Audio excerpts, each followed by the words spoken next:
The first story in today's episode is what happens when instant karma collides headfirst with the Darwin Awards. The small town of Huron in Fresno County, California, has a population of just 7,000 residents, and it's the kind of place that would seldom attract attention beyond county lines. However, when one man had burglary in his heart, a noteworthy incident took place that would briefly elevate the town to the national spotlight.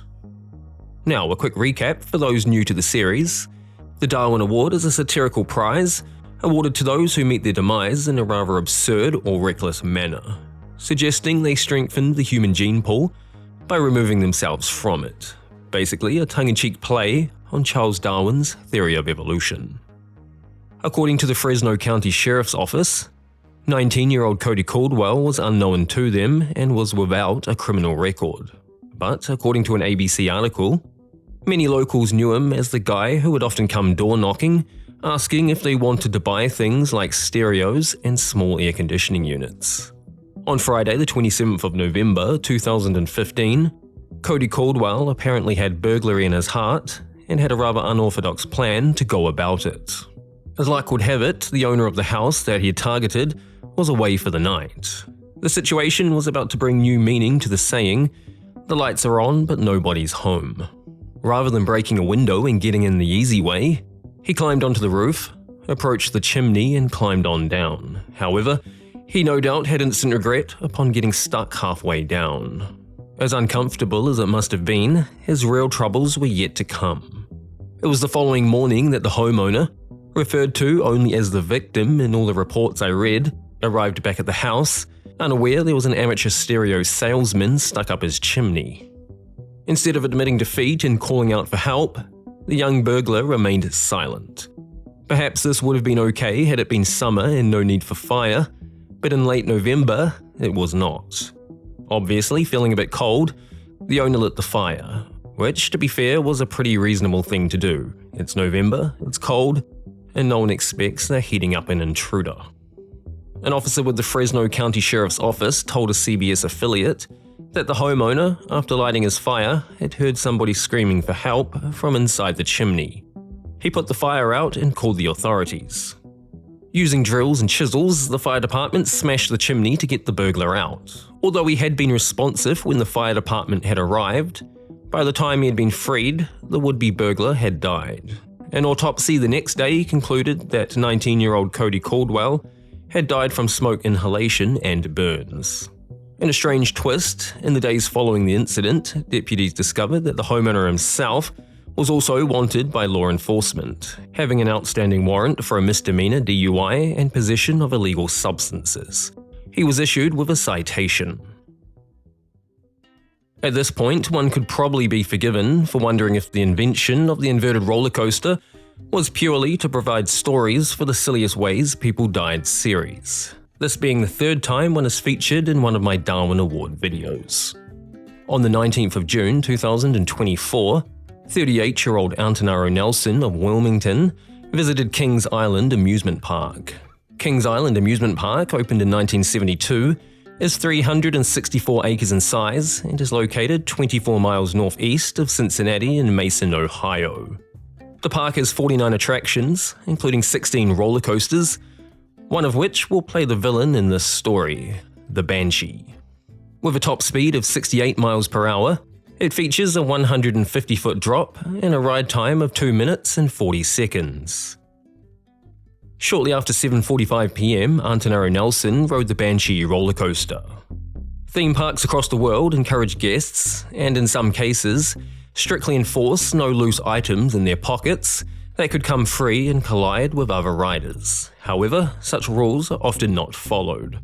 On a more personal note, I rode a roller coaster here in Auckland last week, and it occurred to me mid-ride that I was also one of those people I speak of who leaves their phone and keys in their pocket. Anyway, while riding the Banshee, the forces generated by the coaster caused Antonaro's keys to fall from his pocket and land on the ground below. According to park employees and a witness, after completing the ride, he approached the staff requesting them to retrieve his keys.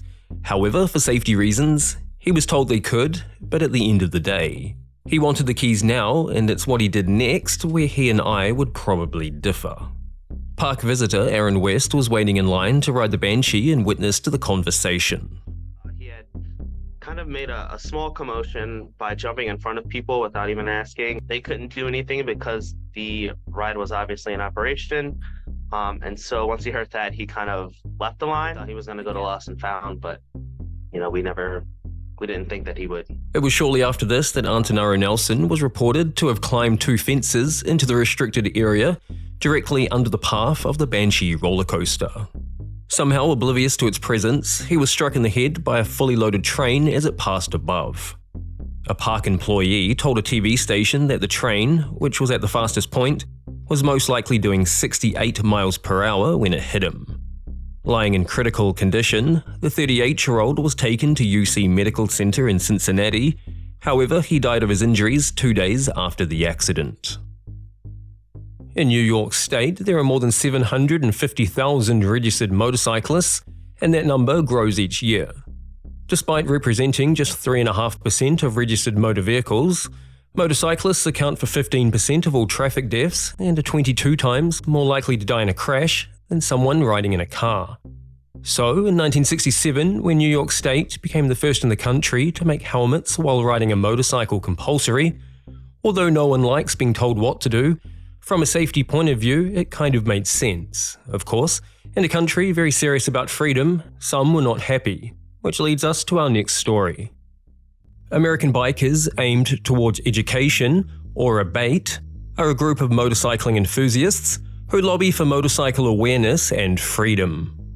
On the 4th of July 2011, it was the annual ride to protest the New York helmet law.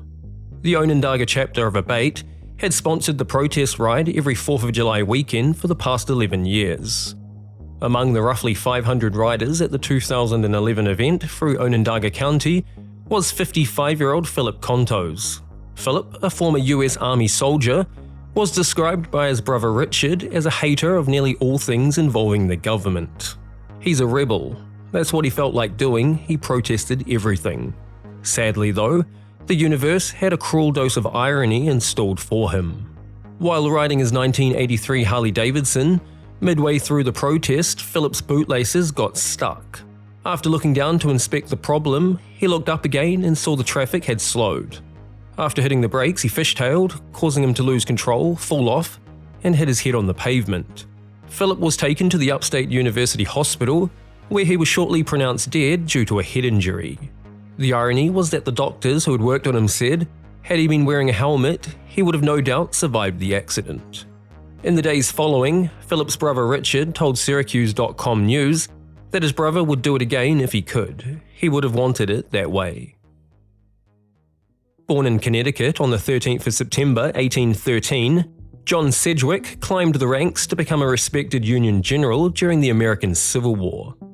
Educated at the US Military Academy at West Point, he graduated in 1837 alongside future Civil War notables like Braxton Bragg and Jubal Early.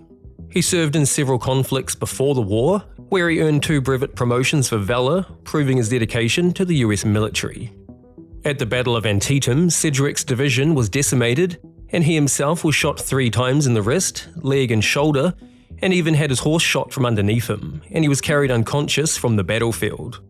After recovery lasting less than 90 days, he returned to the army and took part in several more high-profile battles.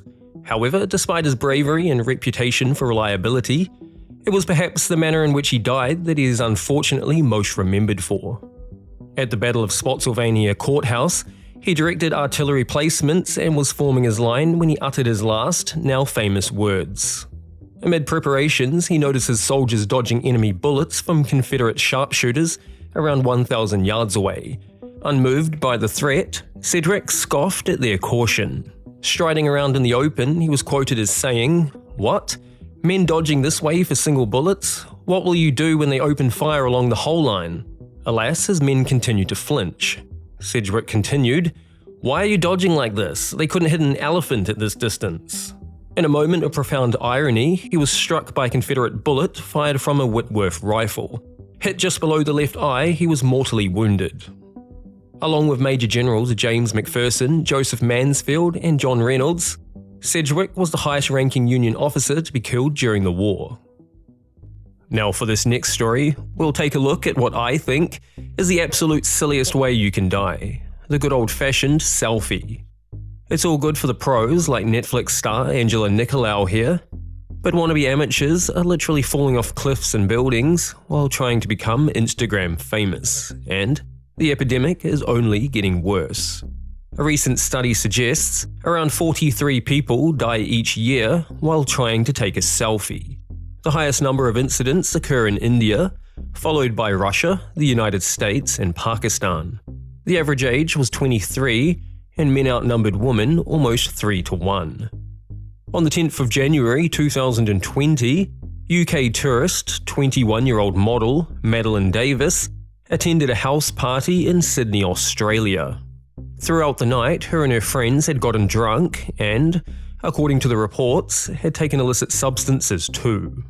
In the early hours of the next morning, Madeline and around 7 others went to the Diamond Bay Reserve, known for its dramatic cliff tops and views of the ocean and the Sydney skyline. It was also a selfie hotspot, and in the previous 12 months, at least one person had died taking a selfie. At around 6 a.m., still intoxicated, Madeline climbed the fence to take a selfie on the cliff edge. However, according to the Daily Mail, she slipped and fell 100 feet to her death while doing so. Emergency services arrived at the scene around 6:30 a.m., followed by water rescue divers and local fishing boats. Her body was found later that day, wedged in a rock shelf 55 feet below the water. That's all the stories for today's video. If you know a Darwinian tale that needs telling, let me know in the comments and it may make a future episode. If you enjoyed today's video, I'd love it if you subscribed and joined me for the next one. To watch another of my Darwin Awards, you can click the link on screen. And as always, thanks for watching.